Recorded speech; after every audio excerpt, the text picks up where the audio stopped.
Welcome, everyone, to Day 8 of the Democrat shutdown. As is our custom now, we'll come out every morning and give you an update on where things stand. I've tried to make this as simple as possible and as digestible as possible. It seems complicated, what's happening in Washington right now. It actually is very simple. Don't let the Democrats distract you and try to convince you of things that are not true. Yesterday, or a couple of days ago, Monday, I laid out 6 simple truths about how the Democrats shut down the government, why they did it, and why it is so important for them to come to their senses and turn the lights on. Yesterday, I went through 5 fast facts for you about the shutdown, and I explained, as everyone now knows, Chuck Schumer's desperate attempts to rehabilitate his own image by shutting down the government. Today, we're going to talk about some of the consequences of that shutdown and what it means to real people around this country, real Americans experiencing the devastating cost of their political antics here. And I'm going to read you some sample quotes and headlines that we just collected yesterday from around the country. Here's a headline from The Hill. GOP leaders point to Capitol Police missed paychecks as shutdown drags on. So today, the U.S. Capitol Police officers are going to come to work to bravely protect U.S. government officials and staff in these dangerous times. They're going to do that without pay. Many Democrats in this chamber, by the way, I want to note, are going to receive paychecks this month while the men and women of the U.S. Capitol Police who are protecting them will not. Here's another headline from the New York Post. Aviation groups warn a government shutdown will delay aircraft safety inspections, maintenance work on critical equipment. While air traffic controllers are going to continue to serve in their posts, thankfully, critical safety inspections are going to stop, increasing risk for air travelers. That affects everybody. Here's another headline from Georgia, local media in Georgia. Central Georgia food banks prepare for surge of new clients during the government shutdown. It's a sad headline. Remember, Georgia's 2 Democrat senators, Warnock and Ossoff, have now voted 5 times to keep the government closed down. 5 times so far. I suspect they may continue, and they're hurting real people in the state of Georgia. Here's one from New Hampshire local media. National parks caught in the crosshairs of government shutdown. Let me point out that both senators from New Hampshire, Senators Shaheen and Hassan, have repeatedly voted to keep the government closed, and New Hampshire's national park sites closed by extension. How about New Jersey? Here's a headline yesterday. Hospital at-home telehealth programs on hold amid government shutdown. You got 2 Democrat senators in New Jersey, Andy Kim and Cory Booker, and they have repeatedly voted against funding these programs, which New Jerseyans rely upon daily. Here's one from Michigan. Michigan nonprofit leaders said a shutdown would be at best disruptive and at worst potentially devastating for local communities. There are 2 Democrat senators in Michigan, Gary Peters and Alyssa Slotkin, and they have voted now 5 times to enable this devastation upon their communities. One more, I could do this all day. Here's one more from CBS News. Government shutdown fears have Colorado food banks bracing for potential new visitors. You guessed it. 2 Democrat senators from Colorado, Michael Bennet and John Hickenlooper, they keep voting over and over to keep the government closed. Democrats claim they want to negotiate, but that is already happening in a bipartisan, bicameral fashion. And we brought in the chairman of the House Appropriations Committee this morning, Tom Cole, who can talk more about that. But I just want to say this as I yield to Mr. Cole, and then you'll hear from the rest of the leaders, and I'll take some questions. There is one sad and inescapable fact that no one can forget here. This shutdown is nothing more than political cover for Chuck Schumer and the Democrats. They are worried about the Marxist flank in their Democrat Party. The Marxists are about to elect a mayor in New York City. That's Chuck Schumer's state, and he's terrified that he's going to get a challenge from his far left. I've noted that Chuck Schumer is a very far left politician, but he's not far enough left for the communists, and they're coming for him.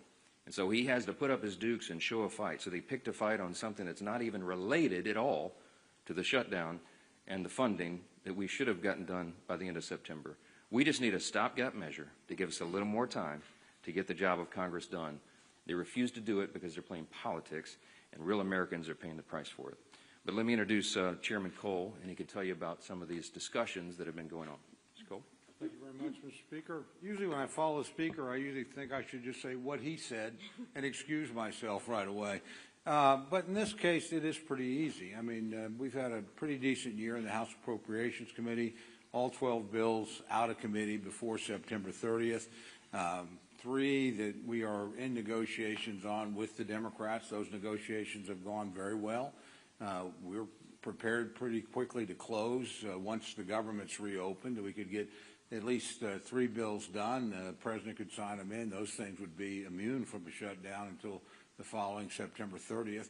Then we'd pick another group of 3 or 4 bills, and then we would do in cooperation with our Democratic colleagues and start working on that. So the process, honestly, was moving along pretty well, and then we had unrelated demands, obviously related to repealing work the Congress had already done on Medicaid, and then these new discussions on subsidies. And I do want to point out, at least the bill we have right now in front of us doesn't even go till December 31st. I mean, these actions would still, we could do this work and still have time to turn around, as the President and our leadership has pointed out in both chambers, and sit down and talk about these other issues. But it's hard to do much when the negotiations aren't happening simply because the government is shut down. So again, we're prepared to work. I've got very talented counterparts on the Democratic side. They're good negotiators. We've negotiated a lot of labor issue bills together between Patty Murray, Rosa DeLauro, and myself, and obviously Susan Collins is one of the best legislators in the building. So it's not like we were going to have a hard time, I think, finding common ground, but you do have to restore the government for that to happen. The Democrats are not likely to move bills while they've got the government shut down, because it suggests that absent that, we would be moving through the process as normal, and frankly, in a much better shape than we've been in recent years. So again, I'm just hopeful that my colleagues in the Senate, and it's worth pointing out, a majority of the Senate's already on our side, a bipartisan majority of 55. So this really does get down to Leader Schumer and the bulk of his caucus just simply shutting down the government over items unrelated to what we normally do in appropriations. I've mentioned this to both the Speaker and the Leader because they make these decisions, but you know, we should not be handling Medicaid on my committee. We should not be handling the Obamacare subsidies simply because we don't have the expertise or the jurisdiction to do either one of those things. What we can do is move the bills through the process, make sure that every soldier is paid, make sure that every air traffic controller is paid, make sure that the American people don't lose any services. So we're prepared to do that. Frankly, I think my Democratic colleagues are prepared to do that once we resolve this shutdown, and that's quite simply in the hands of Leader Schumer and the bulk of his caucus. When they make the mind that they want the government up and running, believe me, we'll move very quickly, and we'll try to move away quickly from a CR status to passing bills individually or in small groups, and get folks up and working again, and get the government restored and continue that process as we're supposed to do. So with that, Mr. Speaker, I just yield back. Well, appreciate the work that Chairman Cole and the Appropriations Committee have done months and months ago to get us in a place where we would be ready to have all of the appropriations in a place where you can negotiate those differences. It was Chuck Schumer and Hakeem Jeffries who chose to take their toys and go home, all to appease the most radical elements of the far left, because Chuck Schumer is more concerned about his political job than he is about the jobs of millions of American families. American families' lives are at stake here. Whether or not we're going to be able to pay our troops, whether or not people can get on an airplane and go visit a relative or take a vacation, whatever their plans may have been, are being disrupted. Real lives of real people are being disrupted so that Chuck Schumer can show the far left Marxists in his party that he's having some kind of tantrum and fighting Donald Trump because he's afraid of the far left part of his political base. A lot of people say, what is this really about? And obviously you see Democrats trying to make it about things that have nothing to do with the basic funding of government, the bill that we passed here in this House just a few weeks ago. And in fact, a lot of Democrats are having buyer's remorse, but every one of us has a voting card. And weeks ago, Republicans and Democrats in the House had an opportunity to put this voting card in the machine and tell the American people where they stand on a government shutdown. And 99% of House Republicans voted yes to keep the government open while we negotiate our differences. And 99% of Democrats voted no to shut the government down. Some of them are having buyer's remorse, and I don't blame them. They're now realizing the dire consequences that their no vote caused to real families across America. Some of them are begging the Speaker, please bring us back in so they can get another shot at this. But you don't get a do-over. They picked the wrong side. They voted to shut the government down. They failed the test. But the good news is they can get bailed out by the Senate. If they really want to solve these problems, if they really want to make sure our troops get paid, which, by the way, we voted for, they voted against, they can call their 2 Democrat senators who have 5 times voted to shut the government down and say, today's the day you can make amends. Today's the day you can open the government up. We only need 4 more votes. It's not a large number. 4 Democrat senators have come to their senses and said, yes, let's open up the government and not have this charade continue, but it takes 4 more because Chuck Schumer wants to have a tantrum. Let me tell you what another senator just said yesterday about why this shutdown is going on. He said, quote, this is a Democrat senator yesterday, the point of this shutdown is not just suffering for suffering's sake, but to make a point. So you even have Democrat senators admitting that they're imposing suffering on the American people, but they just want to make a point? My God, millions of lives are at stake. They know they're inflicting suffering on the American people so they can make some kind of point? If you want to have a tantrum, this is not the 3rd grade. This is the lives of American people. Real lives are at stake. Real careers and families. Will they be able to pay their house note come the 15th? That's at stake. The safety of our air traffic control system. So that some senator that wants to have a tantrum can make a point? I think the American people are getting sick of this charade that's going on. They know what the Democrats in the House did to shut the government down. But they also know that just 4 senators doing the right thing can turn this around and open the government back up again. And yes, we have big differences on a lot of things that we need to be negotiating on. All those bills that Chairman Cole and his appropriators sent out of committee, you can't have those negotiations while you're in a shutdown. And they know that. But they don't mind inflicting suffering on the American people because they want to make a point. I think the American people are going to start making points. People could pick up the phone and call their Democrat senator. We did a press call yesterday in the states of Georgia and Maryland, where all 4 senators there could literally end this today, but they've all been 5 times voting no on the bill to get the government back open. It was ironic. The Maryland delegation of Democrats held a press conference just days ago talking about how bad a shutdown will be for the state of Maryland. And they're right. The irony is they're the ones who voted to shut it down.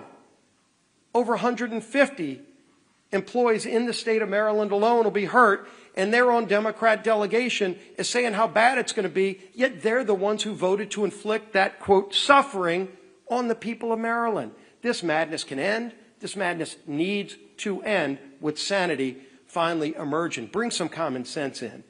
And Chuck Schumer, if you can't do the right thing because you're so afraid of your political job, think about the jobs of millions of families out there who don't want to have that suffering inflicted on them. And let 4 other of your Senate Democrat colleagues do the right thing for you.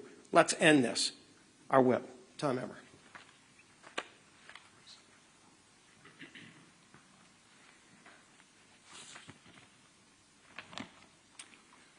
Eight days. We are now 8 days into the Democrats' shutdown. 8 days that our troops are not getting paid. Border Patrol agents are going without mission-critical funding. Federal workers are being forced to figure out how they're going to put food on the table for their families. all because Democrats would rather hold the American people hostage to appease their radical base than to pass our clean, nonpartisan government funding bill. As of this morning, Senate Democrats have had 5 opportunities to get the government up and running again for the people they were elected to serve. And the vast majority of them have voted no every single time.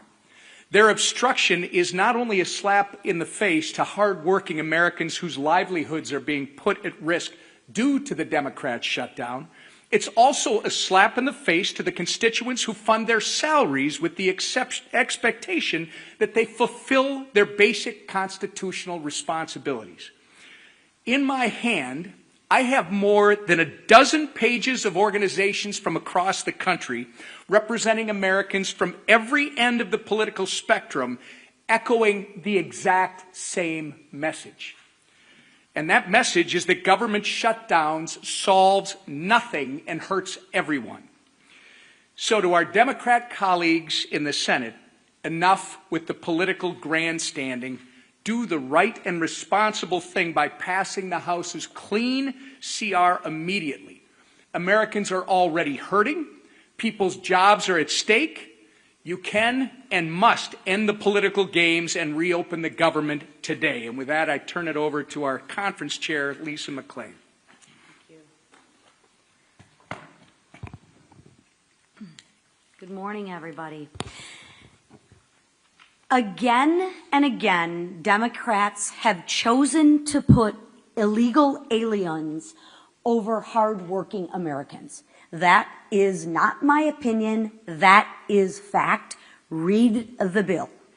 Democrats let millions of illegals pour in across our border under Joe Biden. Democrats gave them driver's license. Democrats allowed them to cast ballots in elections. And now Democrats are fighting. They are fighting to give illegals health care on your dime. Democrats want to take money out of your pockets and give them to illegal aliens so they can get government benefits. These aren't my opinions. These are actual facts.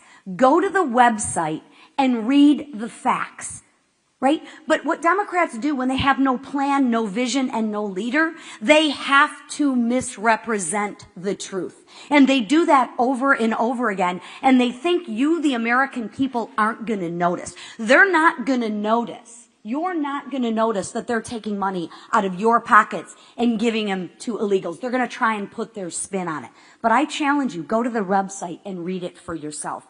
When Democrats have the choice between standing up for American people or catering to the illegal aliens, what do?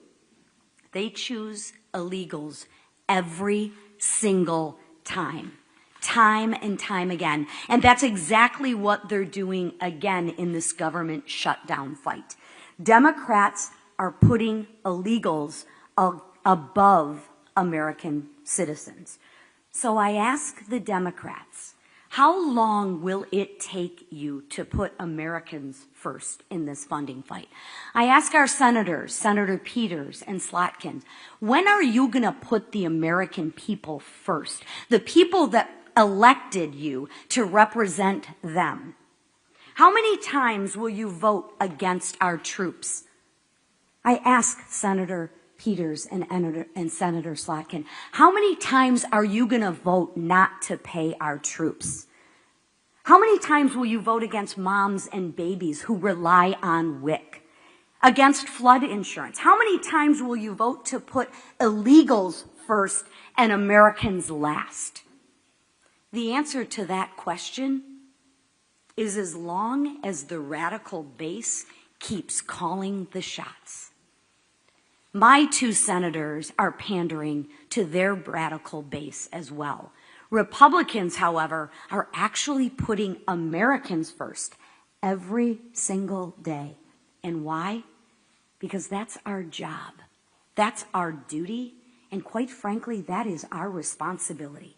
And I call on the Democrats, especially the 2 Democrats from my state, Senator Peters and Senator Slotkin, please Put the American people who you represent first.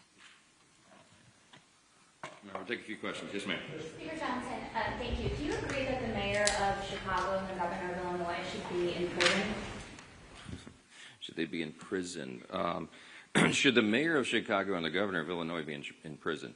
I'm not the attorney general. I'm the Speaker of the House, and I'm trying to manage the chaos here. I'm not following the day-to-day on that. I do know that they've resisted the introduction of or the offering of National Guard troops in Chicago, which is a terribly dangerous city and has been destroyed in the process of being destroyed under liberal Democrat governance and their terrible policies.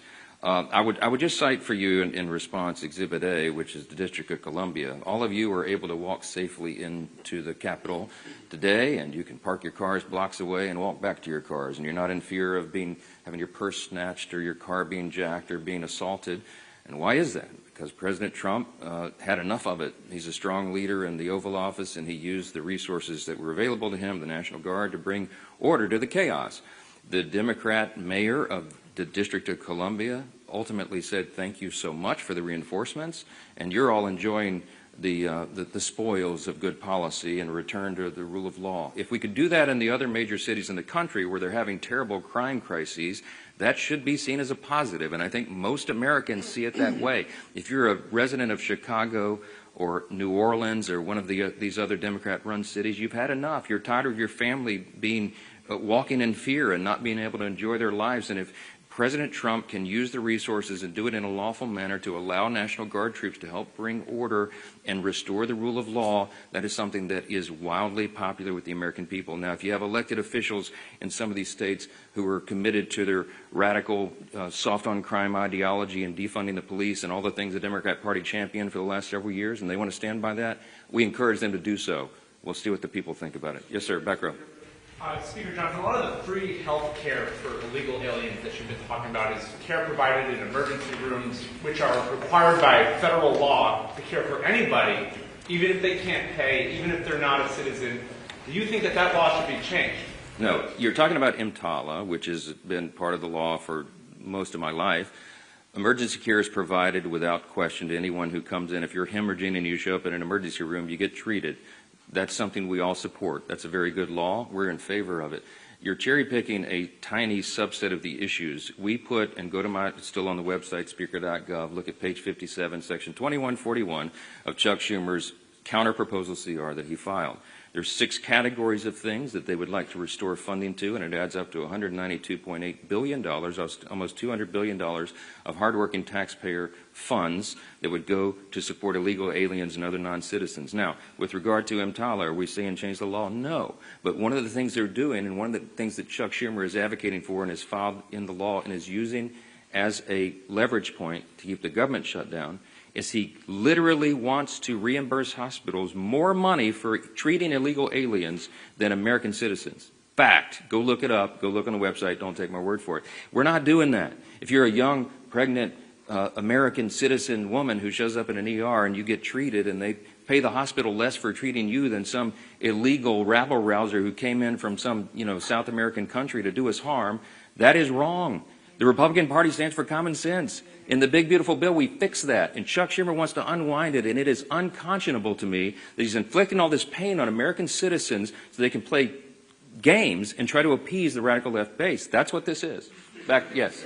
Thank you, Mr. Speaker. 2 questions about federal worker pay. One, is it your understanding that federal workers will be repaid after this shutdown as part of current law? And 2, would you allow a UC, for example, for the military to ensure that they would be paid in the shutdown? Those are 2 questions. Federal workers, it's my understanding that the law is that they would be paid. There is some other legal analysis that's floating around. I have yet had time to dig into and read that.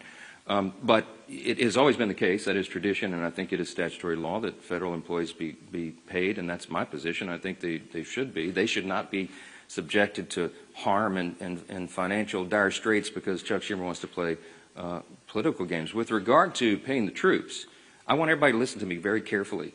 Hakeem Jeffries and the House Democrats, as Leader Scalise said so well, are clamoring to get back here and have another vote because some of them want to get on record and say they're for paying the troops. We already had that vote. It's called the CR. Every Republican and at least one Democrat had the common sense to say, of course we want the government to stay in operation. Of course we want to pay our troops and our air traffic controllers and our Border Patrol agents, TSA, and everybody else. We did have that vote. The House, I keep saying the House did its job. We did that almost 3 weeks ago. And every Democrat in the House except one voted against it. They voted that they did not want the troops to be paid. They did not want TSA agents to be paid. They did not want air traffic controllers, Border Patrol agents, and all the rest. They live with that vote. They made that decision. The House is done. The ball is now in the Senate's court. It does us no good to be here dithering on show votes. We did it. We sent the product over. It is clean. It is 24 pages in length. It's the most bare minimum that's necessary to keep the lights on for the people. And Chuck Schumer and 43 of his colleagues, Democrats, continue to do the wrong thing. We're not having it. Yes, ma'am. Thank you so much. Democrats continue to allege that the Republican-controlled Senate can change the rules to push through the shutdown impasse. Congresswoman Marjorie Taylor Greene is also now saying the same. Is there any validity to this, and what sort of precedent would that set for a future Democrat-controlled Senate? Well, I'd lead the House, but the Senate has its own rules. Some of them are arcane, and when you're in the minority, you don't like it a lot. The filibuster is a tradition over there that's been maintained by both parties whenever they've been in the majority for a long, long time, and they can make a very compelling case as to why that's true. Now, could you go nuclear and blow that all up and end the filibuster once and for all and allow everything for only majority party vote, 51 votes in the Senate? I mean, is it possible? Yes. Is it wise? You can have a lot of people who would tell you it's not. I mean, on the Republican side, I would be deeply concerned if the Democrats had a bare majority in the Senate right now. A Marxist ideology taking over the Democrat Party? Do I want them to have no safeguards and no stumbling blocks or hurdles at all in the way of turning us into a communist country? I don't think that's a great idea. That's me. So what's good for the goose is good for the gander, as they always say. And there are some safeguards in the process that were built in a long, long time ago to prevent one party just running roughshod. Now, there's a big contrast between what I just said and the issue that is before us today. We're not asking Chuck Schumer and the Democrats to do anything different than what they've always done. We've shown you the highlight reel. Chuck Schumer gave impassioned speeches as recently as 7 months ago in March of this year. He said, we have to keep the government open. It would be dangerous and harmful to the American people. He said after the vote, he went on CNN and said, I'm proud of that vote. I didn't like it, but we had to do that. He was right then. He is not right now. We're not asking the Democrats to do anything heroic. We're asking them to do their basic duty and responsibility, as Chairwoman McClain said. Keep the government open. The first responsibility, I'm sorry, I'm aggravated. The first responsibility of the government is to protect the people. And the people who are supposed to be protected are being completely cheated by Democrats in the Senate because they want to play politics. They hate Donald Trump. I mean, they have Trump derangement syndrome. It's very real. Listen to their own comments. And they have to show a fight at any cost. When does that cost become too high? In our view, it already has. They have another chance today to reopen the government, and we'll see if they do the right thing. I pray that they do, because real people are being affected by the games here, and they're sick of it. Thanks so much.